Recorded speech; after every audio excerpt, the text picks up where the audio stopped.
Hello, my fellow fallible humans. This is the Red Roof Recovery Show, a program to soften the path of recovery from substance and behavioral addictions. My name is Tanya McIntyre. I'm here with you every week to share my experience around my own recovery from drugs and alcohol. Red Roof Recovery uses a variety of therapy tools to customize addiction recovery with things like evidence-based solutions, the latest scientific findings, inclusion, and non-judgment. I created Red Roof Recovery to provide not only a unique program for residential recovery, but also to develop a relapse prevention program. And these are all programs that are based on something called CBT, cognitive behavior therapy, along with various other tools of therapy. You'll often hear me mention that there are literally hundreds of tools available to help in recovery from addictions and other mental health disorders. The key is to find whatever works for you, because we're all different. When you find something that resonates with you, something that clicks with you, you want to grab onto that and do more of it, as long as it's something, of course, that's good for you. On this episode of the Red Roof Recovery Show, I'd like to grapple with some ideas around not only addiction and recovery, but also the general challenges of life that we deal with every day. I'd like to thank my mentor, Dr. Walter Matweychuk, for inspiring today's topic and material. And I encourage you to connect with Dr. Matweychuk at his website, REBTdoctor.com. So it's not uncommon at all for us, our fellow fallible humans, to experience states of depression at some point in our lives. We are now said to be the most stressed, depressed, overweight, over-medicated population in history. So you may be functioning well, but you might be aware that something is missing. You may even be confronted with numerous setbacks that might even happen all at once. You could be hit with ill health. You might have a lack of mobility, a drastic change to your income, or a drastic change to your housing.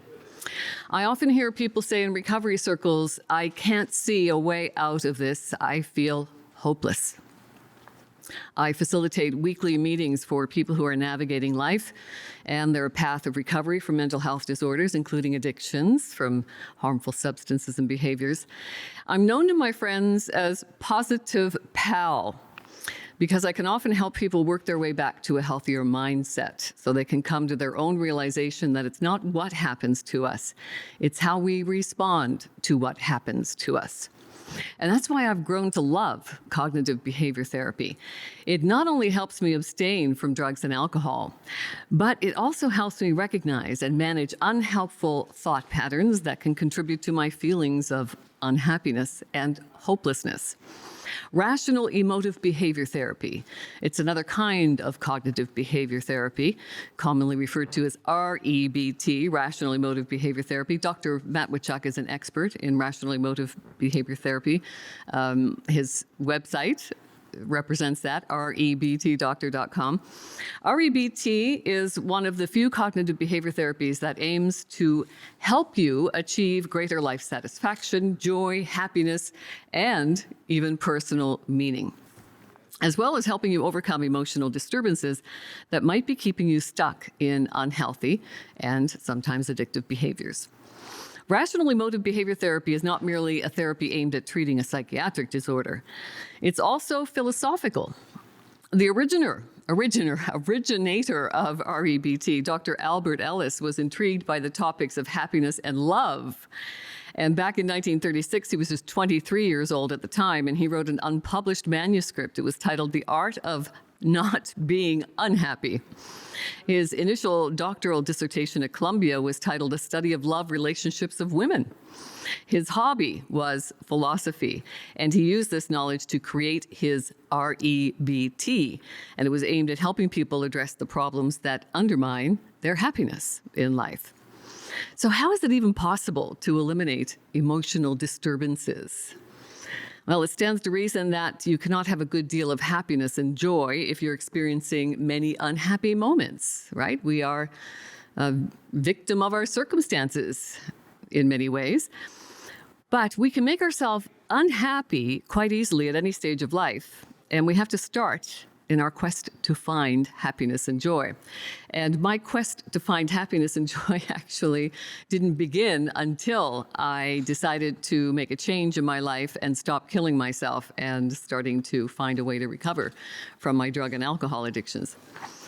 So to address this problem of unhappiness and lack of joy using the philosophy of REBT, the first goal is to master the art of how not to disturb yourself.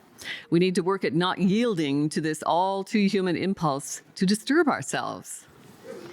And to avoid making unhappy on a day-to-day basis, I practice a few things. Or to avoid making myself unhappy on a day-to-day basis, I practice a few things.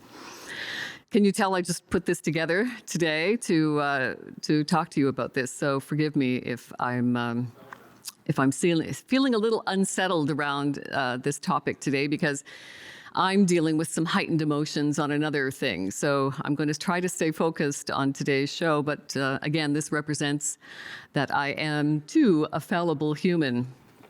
So talking about unconditional self-acceptance, it's one of my favorite topics. But let's first distinguish between unconditional self-acceptance and conditional self-acceptance. Huge difference. Unconditional self-acceptance is healthy, and it's the foundation of moving towards a happier experience and existence.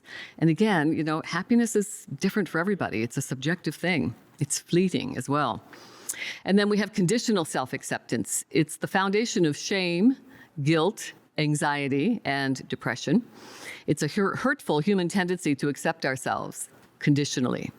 We humans make mistakes. There's no shortage of mistakes in our lives. It's our nature to be fallible. Regardless of how you try to do well and avoid mistakes, you're going to come up short in different ways, in different situations. You have your strengths, but because you are human, you also have your weaknesses. Having good and bad characteristics is the case for all of us. No single strength or weakness is a valid way of defining human worth or worthlessness for any person. When we think unreasonably, we select a portion of our total self, and then we define ourselves in terms of that portion. And thinking along these lines is invalid and what I like to call an unhelpful thinking pattern, a cognitive distortion. And I've learned to be vigilant around this kind of thinking. I recognize this pattern of thinking. I'm fully aware when I have a mental slip of reasoning. It just happened today, in fact. I accept that I'm human, and even though I have the capacity to reason properly, I'm likely to fail to do so at times. All humans do this from time to time. In my years of recovery from drugs and alcohol, I've learned to discipline my mind. I've contemplated the traits and behaviors which compose myself. And I've cultivated a consistency to properly reason about those traits and behaviors. And when I train my brain and discipline my mind, my thoughts, it helps to lay the foundation for my so-called happiness or serenity. Contentment, I prefer to call it. It takes effort, and it is achievable. So we just need to stay persistent in our efforts. Practice patience, persistence.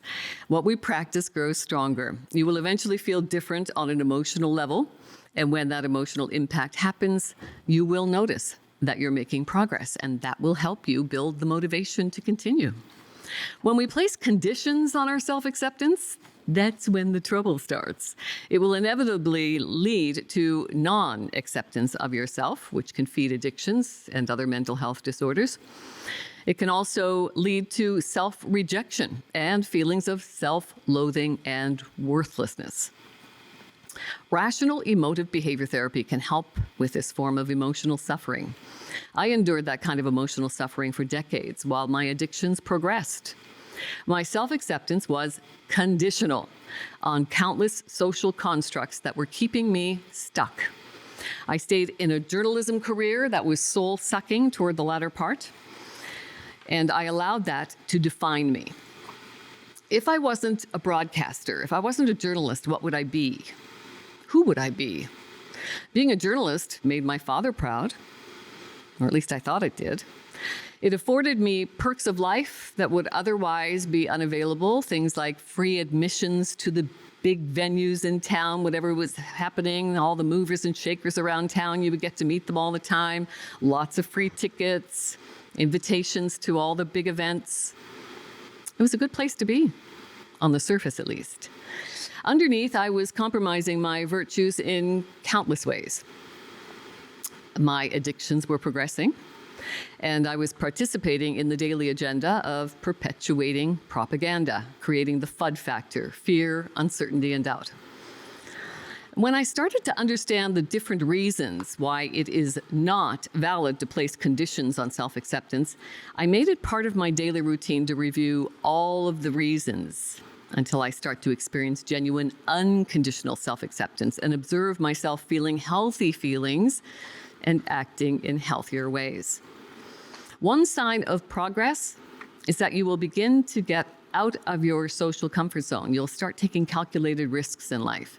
You will perhaps live shamelessly, and not like the series that's recently, a new season is now on Netflix. I started watching it. It's quite entertaining. But living without shame does not mean you will not consider what others think of you, but you will be free to act in your life without societal approval or consent sometimes even. Remember that it is invalid to place conditions on accepting yourself because your nature is to be fallible. And it's also worth noting that you are in a state of change and a state of flux at all times. You are an evolving being. In theory, you could only validly rate your actual value at the end of your life by doing a comprehensive analysis. There would be so many aspects of you to evaluate. Dr. Walter Matweychuk came to the conclusion that there would be countless actions, decisions, and many traits, emotional, intellectual, and physical, that would make this look-back analysis impossible to do thoroughly. Besides, what would this look-back analysis even accomplish once you were no longer alive? So instead, maybe consider possible good deeds and that many successes and failures of your life are yet to come. See that you may be able to modify some of your traits, aim for characteristics you wish to improve, the ones you think are interfering with your goals and happiness. You will be unable to perfect yourself, so focus on picking the traits that you will strive to modify. Work consistently in your efforts to change the things you need to change in order to achieve greater satisfaction and moments of joy and happiness. Whatever joy and happiness means for you, again, that's different for everybody. Reflect on how non-acceptance and self-rating leads to negative feelings and emotional disturbances. Consider how it undermines your goal of maximizing happy and joyful moments. The next thing I do to avoid making myself unhappy on a day-to-day basis is the practice to unconditionally accept life. It makes no sense to demand that life be as you would preferably like it to be. We are simply not sufficiently powerful to dictate all the conditions of life. Wouldn't it be great to be able to do that? Wave the magic wand. When we strive to achieve, obtain, or influence specific areas of our lives so we can get more of what we want, we become very good at accepting that we will often fail and be unable to get what we want. And then you learn to accept that you don't have to make yourself miserable when you fail to shape your life to be as you want it to be. A healthy outlook for me around unconditional life acceptance is to keep my preferences for how I intend my life to be ideally, and then to strive to make it so, and to be realistic around those expectations, right? I use healthy negative feelings to motivate me to change what I can change in my life. So here's an example. Instead of having an unhealthy negative emotion like feeling shame and guilt for the past, that is totally beyond my control to change, I can instead adapt healthy negative emotions. Yes, there are healthy negative emotions. Negative emotions like remorse and disappointment instead of guilt and shame. I can be remorseful and disappointed instead of feeling guilt and shame around the past and around my perceived failures. Because I know that having these healthy negative emotions will inspire me to think creatively, focus on the present and the future, and keep striving to achieve the outcome that I intend for my life. The key is to keep trying. Life takes time. It can be a bit of a struggle now and then, right? It's riding the waves, as we say in recovery circles. But you can bear the effort when the goal is worth it. And it will lead you to experience joy and happy moments. I have a helpful acronym for goals. I never really enjoyed the whole goal process, having to set goals. We were encouraged to do that in grade school, and I could never really wrap my head around it because when you're younger, you just don't really think about the future in that way. At least I didn't. So now I've created a helpful acronym around that whole concept of goals. Great optimum actions launch serenity. How's that? Kind of keeps me motivated to keep defining my goals and revisiting them often. I always visualize the hula hoop tool of cognitive behavior therapy as well. I encourage you to go on the Smart Recovery YouTube channel and go to the Tips and Tools playlist, Tips and Tools for Recovery That Works, and have a look at the hula hoop video. What I really like about this Smart Recovery YouTube channel, Tips and Tools for Recovery That Works, is that the videos are short and they contain a lot of helpful information. So when I say they're short, they're like 4 or 5. I think the most is like 6.5 minutes, and a lot of helpful information. So it reminds me, this hula hoop concept, that I can only control what's within my control. I control my attitude towards the challenges of my life and my ability to solve the problems of my life. And I can use the scientific tools and techniques of cognitive behavior therapy to navigate my way through life. It's a gift that we humans have at our disposal, right? It's just having the discipline to use it. The next thing I do to avoid making myself unhappy on a day-to-day basis is the practice of unconditionally accepting others. We should probably maybe do a whole series on this part. We're social beings, right? People come into our lives for, what's that saying? A reason, a season, and a lifetime. Some people will be part of our lives from start to finish. Other humans are a critical aspect of the environment in which we live. In the past, when I felt interpersonal conflicts, I would isolate myself and self-medicate myself. In my recovery, I've attempted to keep adding to my friends and acquaintances. We never know what lies around each bend in life, and we can never have enough friends to help us in difficult times and to help us enjoy life to the fullest. A lot of people turn to church groups for their sense of community. For those of us who are more secular in our beliefs, we can choose to join people of similar interests. For me, I like to volunteer with multicultural centers, and I also like to hang out in garden centers. I find that very healing for me. It's a very great way for me to center myself, hanging around garden centers and talking with people who also love gardening. And that's a recent discovery on my sobriety path, I'm happy to say. I love volunteering with multicultural centers because I experienced the challenge of going to a country where I didn't know the language, and I was on the receiving end of the discrimination that comes with that. When you don't know the language and when you tend to ghettoize with people that do speak your language, it's not looked upon nicely in countries. There's a level of resentment there and a great deal of discrimination that comes with that. We humans, though, were made to interact with others and live in harmony with them.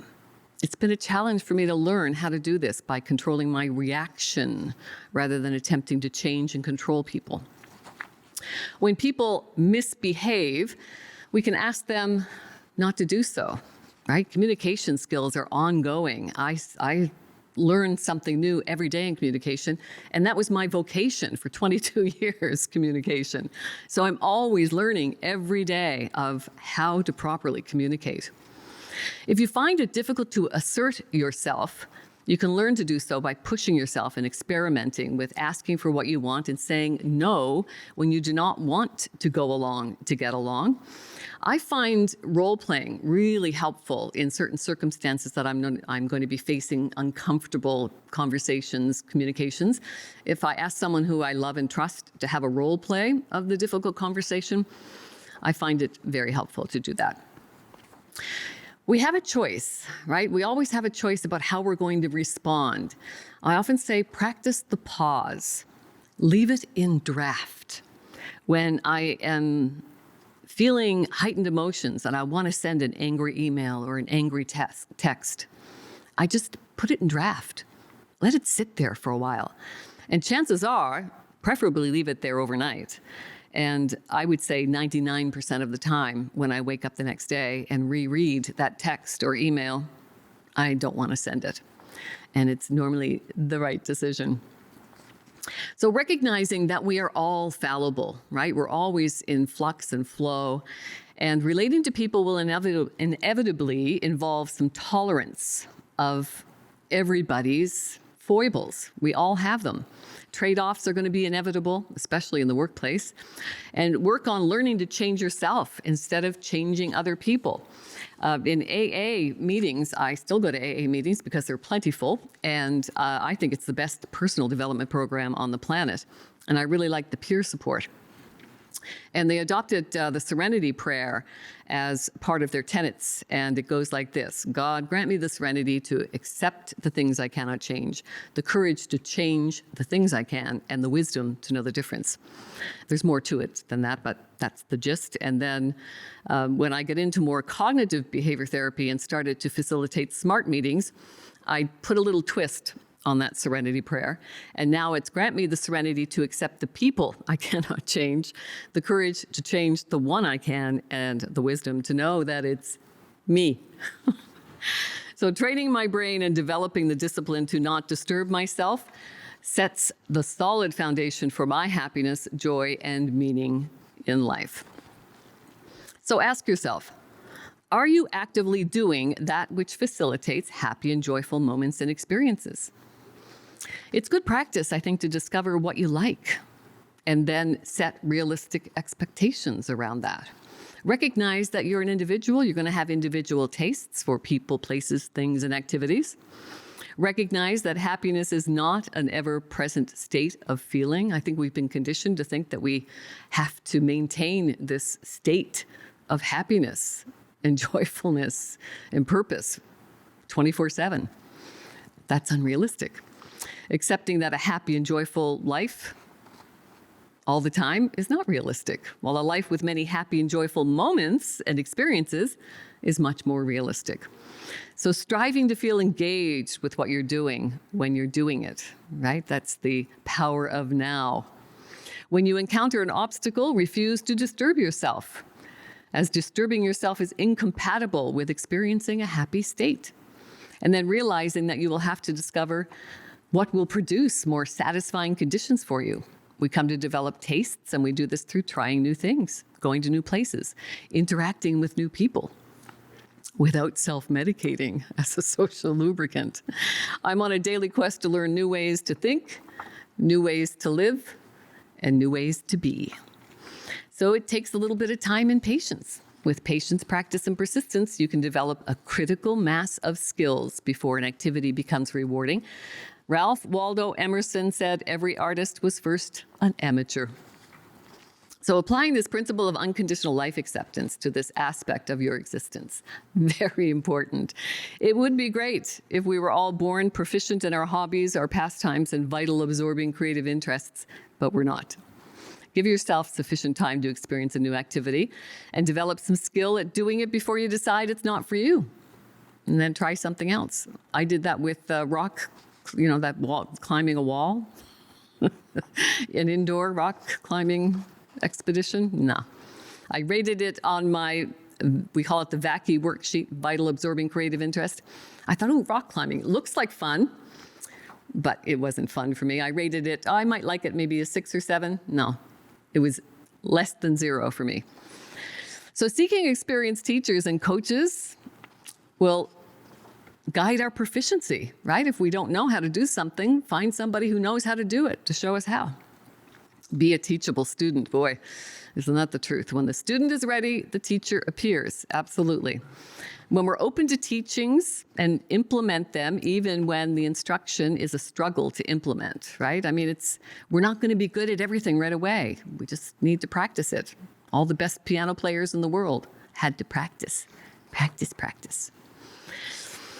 So it doesn't matter what we are pursuing, this unconditional self-acceptance, unconditional life acceptance, unconditional other acceptance. It's the unconditional part that I think has been the most challenging for me on my path of recovery. What I've come to appreciate, though, is that my philosopher father used to say, life is like a roll of toilet paper. The closer it gets to the end, the faster it goes.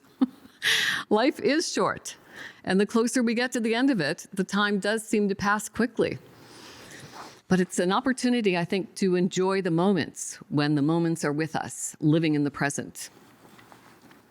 Not doing what others want us to do, living our life to prove to them that you can do something. I spent most of my youth doing that. So it takes a level of maturity to get to a point when we start striving to build the life that we actually want to live for ourselves.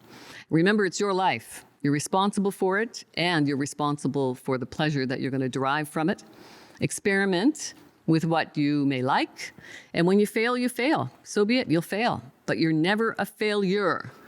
You remain what you were from the start, a fallible human. I actually created another acronym for FAIL, and it's first attempt in learning, right? We're going to fail, and then we get up, we dust ourselves off, and we try again. You know, we can easily demand perfection from ourselves, from others, and from life. People who demand perfection have many sad moments and may make themselves miserable. People who try to perfect themselves or others will create misery, for sure. No one can have a perfectly happy life. However, if you use REBT daily, learn to develop unconditional self-acceptance, unconditional life acceptance, unconditional other acceptance, and then take calculated risks and do some experimenting, you will likely have many happy moments on this journey called life. Enjoy the process of actively moving towards more happy moments and joyful moments as well. So I hope this episode of the Red Roof Recovery Show has maybe given you some ideas around unconditional self-acceptance, unconditional other acceptance, and unconditional life acceptance. We know them as the USA, UOA, ULA, and you can watch those on the Smart Recovery YouTube channel. Tips and tools for recovery that works as well. And as always, I want you to buy my books. I love those royalty checks coming in.